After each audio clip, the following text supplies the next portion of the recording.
नया सवेरा नई किरण के साथ, नया दिन एक प्यारी सी मुस्कान के साथ, और आपको ये नया साल मुबारक हो हमारी शुभकामनाओं के साथ। तो वेमको व्लॉग्स देखने वाले सभी दर्शक और हमारी प्यारी फैमिली, आप सभी को हमारी तरफ से happy new year. Hey guys, welcome back to our channel Vemco vlogs. तो आज हम आए हैं सीकरी के बुलंद दरवाजे पर, तो चलिए चलते हैं।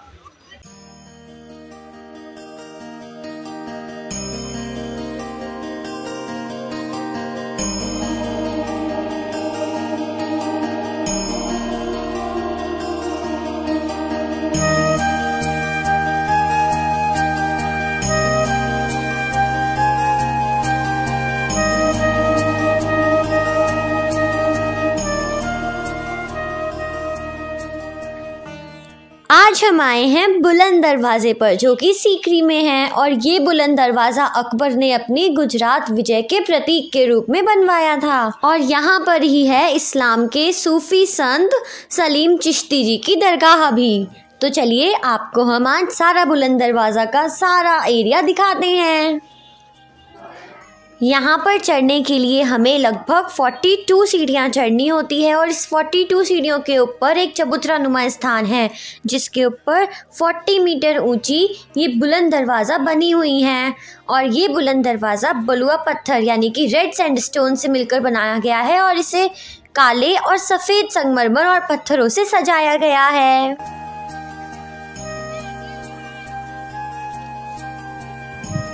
बुलंद दरवाजे को भव्यता का द्वार भी कहा जाता है, क्योंकि ये बहुत ही सुंदर है। और आपको इस दरवाजे पर ये जो घोड़े की नाल दिखाई दे रही हैं, अंदर जामा मस्जिद है। और यहाँ पर पुराने ज़माने में लोग आकर मन्नत मान के जाया करते थे, और मन्नत पूरी हो जाने के बाद, मुराद पूरी हो जाने के बाद यहाँ पर घोड़े की नाल लगाने का रिवाज था। ये सलीम चिश्ती, संत सलीम चिश्ती जी की दरगाह में जाने का मुख्य दरवाज़ा है। और लोगों की ऐसी मान्यता है कि इस दरवाजे के ऊपर लोग अपनी कोई मन्नत मांग के जाते हैं, और जब मन्नत पूरी हो जाती है तो इस तरीके से घोड़े की नाल यहाँ पर ठोक कर जाते हैं। तो देखिए आप भी, यहाँ पर भी हजारों की संख्याओं में घोड़े की पैर की नाल ठोकी गई है। जिसकी भी मनोकामना यहाँ पूरी होती है, वो अपनी मनोकामना पूरी होने की खुशी में यहाँ पर इस तरीके से घोड़े की नाल को ठोक कर जाता है। जब हम बुलंद दरवाजे से आगे बढ़ते हैं, यानी कि इसके अंदर की तरफ बढ़ते हैं, तो हमें सबसे पहले ऊपर ये गोल गुंबद दिखाई देता है, जो कि बहुत सुंदर है। और इसके राइट साइड में हमें ये इबादत खाना दिखाई देता है। इबादत खाने में यहाँ पर बड़ी संख्या में नमाज अदा की जाती है। और इसी तरह लेफ़्ट साइड में और जामा मस्जिद के राइट साइड में भी इबादत खाना है। यानी कि इस पूरे जामा मस्जिद में चारों तरफ जो बाउंड्री है, यहाँ पर एक गलियारा सा बना हुआ है जिसमें नमाज अदा की जाती है। बुलंद दरवाज़ा मस्जिद का शाही दक्षिणी प्रवेश द्वार है। ये लाल और बलुआ पत्थर से बना है, ये तो हमने आपको बताया ही था। ये जो प्रवेश द्वार है फतेहपुर सीकरी का भव्य जामा मस्जिद की ओर लेकर जाता है। जैसा कि हमने आपको बताया था कि जामा मस्जिद में सूफी संत सलीम चिश्ती जी की दरगाह है। और ये मस्जिद भारत की सबसे बड़ी मस्जिदों में से एक है, और इसे विशेष रूप से मुसलमानों द्वारा तीर्थ स्थान के रूप में जाना जाता है।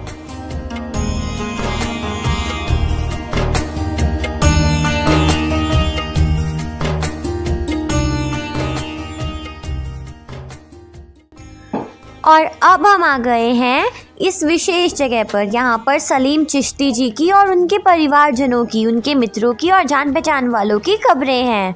जैसा कि आप लोग देख सकते हो, यहाँ पर बीच बीच में काफ़ी सारी कब्रें बने हुए हैं। जामा मस्जिद के पास ही इस तरह की ये जो इतनी सारी कब्रें बनी हुई हैं, ये यहाँ के जो सूफ़ी संत थे सलीम चिश्ती जी, उनके परिवारजनों की है। और ये हमें धार्मिक सहिष्णुता में विश्वास रखने का प्रतीक देती हैं। जैसे कि ये हमें ये दर्शाती हैं कि दुनिया एक पुल है और इसके ऊपर से गुजरो, लेकिन इस पर घर मत बनाओ। यानी कि हम इस दुनिया में तो आते हैं, लेकिन एक ना एक दिन हम सभी को यहाँ से जाना होता है, चाहे वो देवी हो या देवता हो।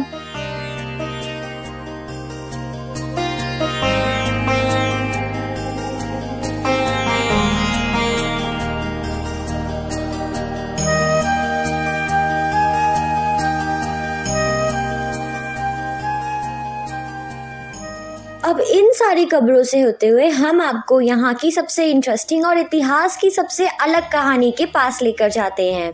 जी हाँ, यही वो जगह है जहाँ पर अनारकली को अकबर ने दीवार में चुनवा दिया था। ये जो आपको दरवाज़ा दिखाई दे रहा है, इसके नीचे एक टनल है जो कि लाहौर पाकिस्तान तक जाती है और समहाउ इसका एक रास्ता आगरा के फोर्ट तक भी जाता है। तो इस रास्ते से होते हुए अकबर ने अनारकली को बुलंदशहर से यानी कि सीकरी से बाहर भेज दिया था और शहर वासियों को और दुनिया की नज़रों में ये बताया गया कि उसे दीवार में चुनवा दिया गया है, लेकिन असल में उसे यहाँ पर जो टनल बनी हुई है उससे बाहर भेजा था। अब इतने सालों में ये जो टनल थी वो तो क्षतिग्रस्त हो गई है और इसे गवर्नमेंट के द्वारा बंद करवा दिया गया है, तो वो हम आपको नहीं दिखा सकते। तो अब हम आपको दिखाएंगे यहाँ का बहुत पुराने ज़माने का एसी। तो आप देखिए, ये जो आपको दीवार में छोटा सा गैप बना हुआ दिखाई दे रहा है, ये असल में यहाँ का एसी था और यहाँ का वेंटिलेशन सिस्टम इतना स्ट्रॉन्ग था कि यहाँ से बिल्कुल ठंडी ठंडी हवा बाहर से आया करती थी। अब यहाँ पर हाथ डालने पर हमें तो फील हो रही है ठंडी ठंडी हवा, लेकिन हम आपको कैसे फील करवाएं? तो जब भी आप यहाँ आओ तो ज़रूर चेक करना, यहाँ पर एसी भी है। अब इसी तरह से यहाँ से आगे बढ़ते हुए हमें रास्ते में बहुत सारी कब्रें दिखाई देती हैं। इसमें छोटे बड़े बच्चे सभी लोगों की कब्रें हैं। जैसे आपको बीच बीच में छोटे छोटे ब्लॉक्स भी दिखाई दे रहे होंगे, जैसा कि यहाँ पर है 2-2 ब्लॉक्स। तो इसी तरह जब हम यहाँ से आगे चलते हैं तो हम यहाँ पर एक कमरे में आकर रुकते हैं और इसके बाहर है एक खुला प्रांगण। तो हम आपको दिखाने वाले हैं यहाँ पर बना हुआ ये बड़ा सा अद्भुत दरवाज़ा जो कि पत्थर से बना हुआ है। ये दरवाज़ा उसी समय लाल बलुआ पत्थर से बनवाया गया था और इसे सुरक्षित रखने के लिए ही यहाँ पर लिटाकर रखा गया है ताकि ये क्षतिग्रस्त ना हो जाए, टूट ना जाए। और अब हम यहाँ से कब्रों के बीच में से यानी कि कब्रिस्तान से बाहर आते हैं और बिल्कुल शेख सलीम चिश्ती जी की दरगाह के पास निकलते हैं।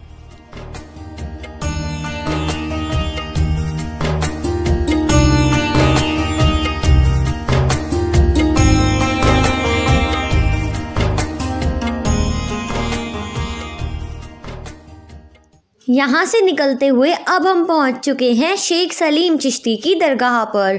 फतेहपुर सीकरी का टॉम्ब ऑफ सलीम चिश्ती यहाँ का संगमरमर से बना हुआ बहुत ही सुंदर और अद्भुत नक्काशी का उदाहरण है।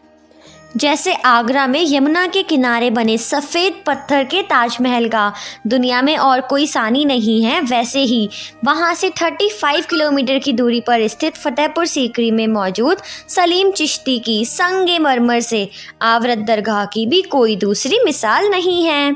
अब हम आपको बताएंगे ताजमहल और दरगाह में क्या क्या समानताएं हैं। आगरा की ताजमहल और फतेहपुर सीकरी की दरगाह, इन दोनों में काफ़ी सारी समानताएं हैं। शेख सलीम चिश्ती की दरगाह को मुग़ल बादशाह अकबर ने फतेहपुर सीकरी में बनवाया था और ताजमहल को अकबर के पौत्र शाहजहां ने, तो ये दोनों मकबरे के रूप में जाने जाते हैं। इन दोनों ही इमारतों में सफ़ेद संगमरमर का इस्तेमाल हुआ है और बहुत ही खूबसूरत नक्काशी की गई है। खासियत ये है कि एक इश्क़ हकीकी यानी कि खुदा से मोहम्मद का प्रतीक है और दूसरी इश्क़ मिजाजी यानी कि दुनिया की मोहम्मद का प्रतीक है। यानी कि एक है ताजमहल और एक है सलीम चिश्ती की ये दरगाह। सीकरी की दरगाह पूरी दुनिया में मशहूर है। इतिहासकारों के मुताबिक मुग़ल बादशाह अकबर की कोई औलाद नहीं थी। उन्होंने शेख सलीम चिश्ती की दर पर माथा टेका और उनकी मुराद पूरी हो गई। उसके बाद उन्होंने चिश्ती की इस दरगाह को संगमरमर के पत्थरों से बहुत ही सुंदर नक्काशी से महफूज करवा दिया। आज भी शेख सलीम चिश्ती की दरगाह पर जियारत करने के लिए और मन्नत का धागा बांधने के लिए लोग देश विदेश से आते हैं।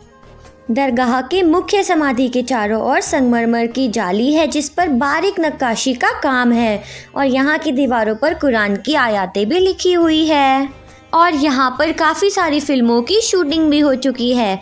फतेहपुर सीकरी में कई फिल्मों की शूटिंग हुई। कच्चे धागे, परदेस जैसी बॉलीवुड फिल्मों को सीकरी में ही शूट किया गया था। फिल्म की सफलता के लिए अभिनेता और अभिनेत्रियों ने यहाँ पर आकर मन्नत के धागे भी बांधे थे और यही दरगाह में फिल्मों को फिल्माया गया था।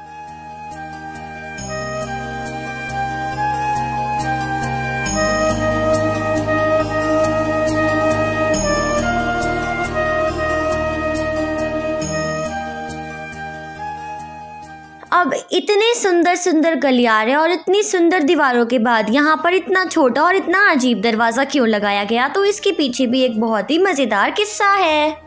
इसी दरवाजे से अकबर सलीम चिश्ती की दरगाह पर माथा टेकने के लिए आया करता था और इसका आकार छोटा इसलिए है कि इस दरवाज़े के द्वारा समाज को और दुनिया को ये सीख दी गई कि पूरे हिंदुस्तान का बादशाह भी जब इस मज़ार पर आए तो अपने सर को झुकाकर अंदर प्रवेश करे, यानी कि भगवान के दरबार में, अल्लाह के दरबार में चाहे कोई कितना ही बड़ा क्यों ना हो, उसे अपना सर झुकाकर ही अंदर आना होगा। अब यहाँ से गोल घूमते हुए हम आते हैं इस मुख्य समाधि के अंदर। अब सलीम चिश्ती की दरगाह की खासियत क्या है? फतेहपुर सीकरी में शेख सलीम चिश्ती की समाधि फर्श से लगभग 1 मीटर ऊंचाई पर एक मंच सरी की है। इसके प्रवेश द्वार पर 5 सीढ़ियां हैं, मुख्य द्वार पर 4 पिलर है और इसमें गुजराती शैली की बेहद कलात्मक और सर्पाकार आकृतियां उकेरी गई है। संगमरमर की जालीदार दीवारों में ज्यामितीय आकृतियों के साथ बेल बुट्टों की नक्काशी है और खंभों के नीचे के भाग घंटे की तरह लंबाकार है। ऊपरी सिले पर अर्धचक्र बना हुआ है और यहाँ पर है शेख सलीम चिश्ती जी की दरगाह, जहाँ पर लोग बहुत बड़ी संख्या में आते हैं और अपनी अपनी मुराद पूरी करने की कामना करते हैं।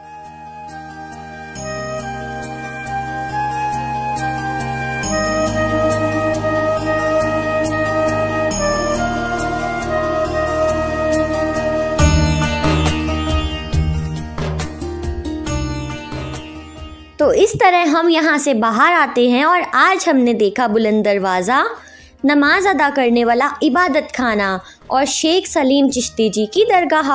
और इस तरह बाहर आते हुए हमने सामने देखा है ये बड़ा सा वजू हौज, जहाँ पर नमाज अदा करने से पहले अपने हाथ पैर धोए जाते हैं, साथ में मुंह भी धोया जाता है ताकि हम पूरी तरह से शुद्ध होकर नमाज अदा करने के लिए आगे जाएं।